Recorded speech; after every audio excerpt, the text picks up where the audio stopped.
Hi everyone, Gozo here. I'm going to Swedish American Museum to do a quick interview with my artist friends Sharon Bladholmes, Vivian Morrison, Eva Ney, and Lois Barron. Here it is.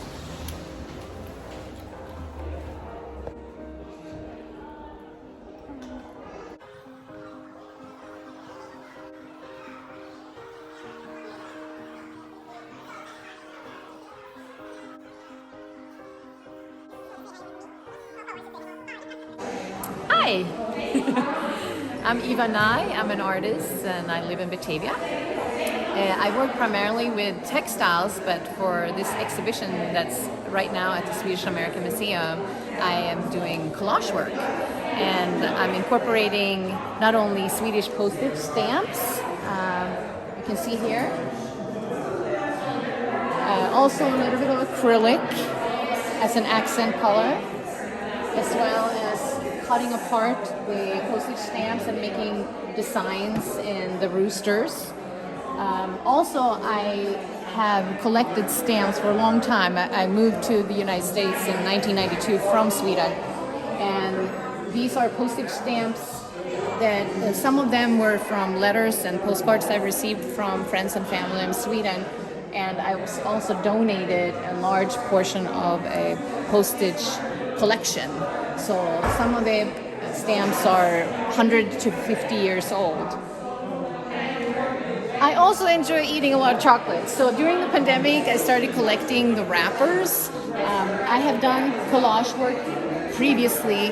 When I went through infertility, I made 3 pieces that were 7 feet tall using packaging from infertility medications.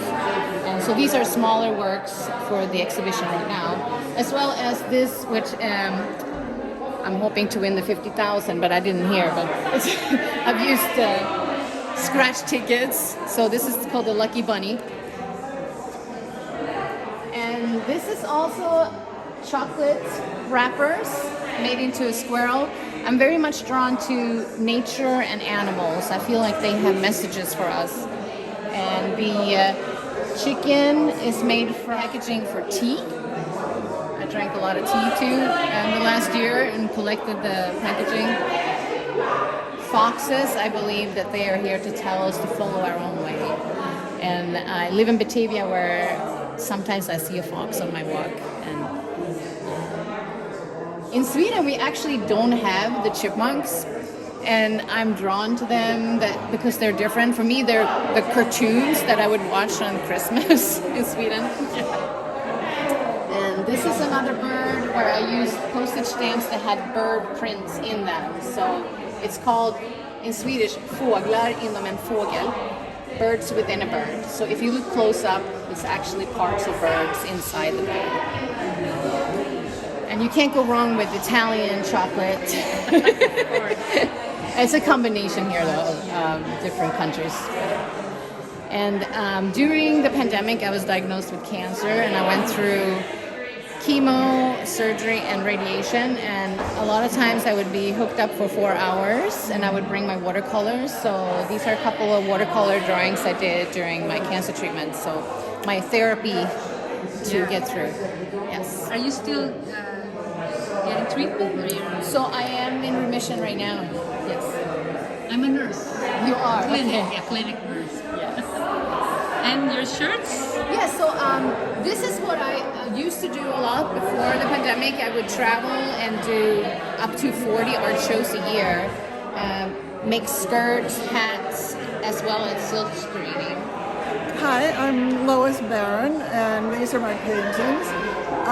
This particular group is called Time and Identity Series, and that refers to the fluidity of identity through time, and also to the changing art ideas, how some stay, some change, how we mix them, so that all of these are based on the visuals are very influenced by Renaissance paintings, and some of them actually quote Renaissance paintings. For example, this one is based on a Leonardo da Vinci painting called, well, I don't know what, it was a woman with the ermine. But it's actually my mother, and it's her as a young woman. She's been dead for a long time. And she, of course, became very different in her lifetime. Her parents were born in Sweden, and so she was a first-generation American. And this is actually her cousin, who was born in Norway, although everybody's thought they were Swedish in their heritage, but it turns out when you look at the DNA that we're more Norwegian than Swedish. Anyway, this was Ragnhild, as a very young woman, and she became an old woman, an American old woman, and she died. And then these two are self-portraits. The one in profile, I based the head on a drawing I did in 1968, and then it's quotes from a painting by Palaiulo, who was was painting in the second half of the 1400s in Florence. And the last one? This one is a quote. The dress part is a quotation from. Self-portrait too, right? Yeah, this is a self-portrait, but the dress and everything is from a Raphael painting. The face, I worked with a photograph of a small painting I had done of myself in about 1970. And then, actually, the first one with dealing with this idea is Freddie Mercury. And of course, I'm not related to Freddie Mercury, but he was Persian, and he moved to England. His name was originally Farooq Mahara, and as everybody knows, he became a really big rock star with Queen. He looked like a Renaissance portrait with his, it was a 1970s shag that he had. Then it was actually the painting had the photograph had a red background, and I just thought I could paint this so it looks like a Renaissance painting.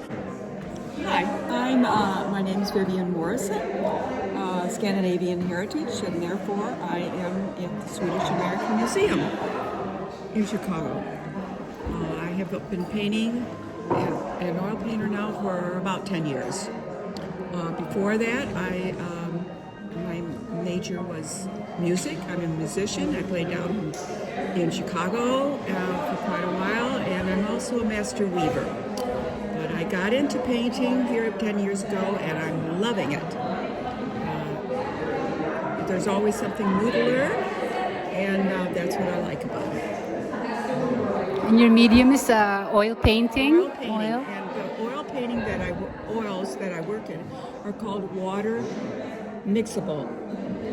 Meaning it's the same thing, but you don't have to use the toxic cleaners and that. You can, No turpentine. no turpentine. You can clean up with So it's a soap and water-based oil paint. Correct. So it's not like acrylic. It's No. not acrylic. Absolutely. Wow. I need a lot of lead time to finish paintings. And your subjects varies from nature, animals, flowers. Right. Whatever I'm interested in at the time. I do also do some portraits, but it depends on where my inspiration comes from. And I go from there. Any specific one that you want to talk about from among your pieces? Well, I can talk about the one. There's one of a house in Sweden, in the Dalarna region in Sweden. The one in the corner? Yeah. Okay. And that is my family. My folks come from Sweden, and that's our family country house. Well, this is the Organic Inflorescence series, and I've been working on it over the course of quite a few years. I keep adding to it. This was one of the, actually, this was probably the very first piece, and these electrical wires are not part of the piece, but it's actually, this is bronze, and this piece is based on an amazing book that I read some years ago called The Biology of Transcendence by Joseph Chilton Pearce. And it had a lot about the interface between the heart and the brain. And this is when I first started working with the heart and brain. You see this is like an oversized human heart. And then down here we have this mini, it's actually a beeswax brain.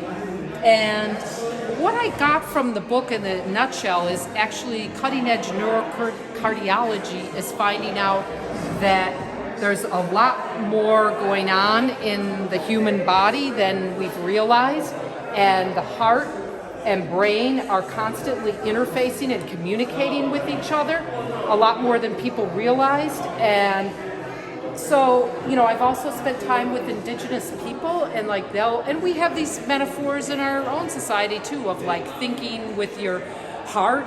And I think a lot of indigenous people really do. They're looking many generations ahead, and that if we were kind of allowing our hearts to temper our brains, we might not be doing as much destructive things to the environment. And so that was kind of the premise that started this work, and then it's just been a continuation. This is aspiration, respiration, transpiration, transmutation. The forest is breathing. So you can see once again there's human organs, the lung and heart, but they're morphing into organic shapes. The trachea is, you know, sprouting leaves. And oh yeah, and I didn't talk about, you know, there's another reference with this piece too. I found this incredible root ball at a friend's farm, and so that became part of the piece with this antique IV stand. And adding the IV stand, I was thinking about the fact that, you know, ecosystems are really on ecosystems, and, you know, the species that live in them are kind of on life support now. I mean, there's populations of butterflies that have been expatriated. They're down to like only, you know, 12 individuals, and then humans have bred them and reintroduced them into the wild, and that's like kind of like, you know, life support. I mean, without us helping, you know, every day there's more and more species going extinct. So that's what I was thinking about adding when I added this IV stand. Branches that look to me like veins, I actually found on a walk right over in Humboldt Park, and I'm like, oh my God, these are perfect, you know, because they were so dendritic and veiny. And then this is a brand new piece. This is, I know you can see it's the same part as over there because I have a mold of it, but unlike the one there that's cast in bronze, these are cast, not cast, I'm actually pressing the clay into my bronze molds, and I was able to much more quickly produce all these ceramic brains, and then I like to plant them with, you know, real plants. And once again, this idea of we are connected to nature, we are part of it, or as I like to say, it's really plants that are running the show. Even if you're, you know, you eat only meat and you never eat a vegetable, you're still being supported by plants, because of course those animals are eating the plants, and you know, we wouldn't have an atmosphere without plants. So I think, you know, I think animals are super important, but so are plants, and they're really kind of the foundation that all other life is built upon. So yeah, and here's this is another version of it. Here we see the same little brain that's over in the glass brain that's sprouting. And this idea of the brain sprouting is, once again, back to talking about that interface of heart and brain. It's like if we are connecting the intelligence of the brain with the wisdom and intelligence of the heart, hopefully we can come up with new ideas that can help our imperiled planet, because we really are in trouble. And there needs to be more awareness of how we can all help and all be involved. So this piece is called Balancing Heart and Brain. I call them brain forests, because they're kind of like mini rainforests inside of a brain. And so it's all tied into the same theme of humans being part of nature. But I also really like diversity of materials, I guess. The ceramic brain is radically different from the glass brain. We have a flame-worked glass heart and a bronze heart, radically different. And this one is called heart houses. And so this house form is like sheltering these hearts. Sometimes our hearts need a little protection.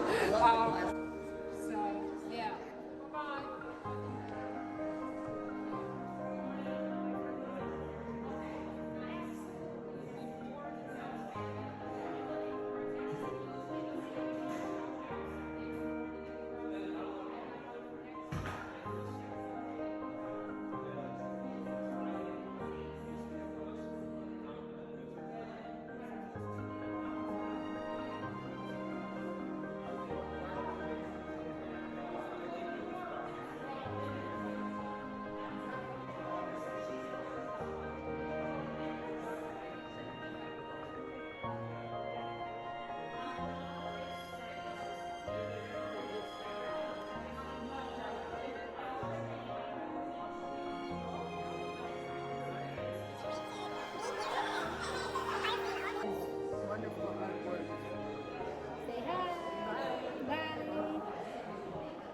Just want to say hi with me. Hi. Oh, I should say hello. Hi.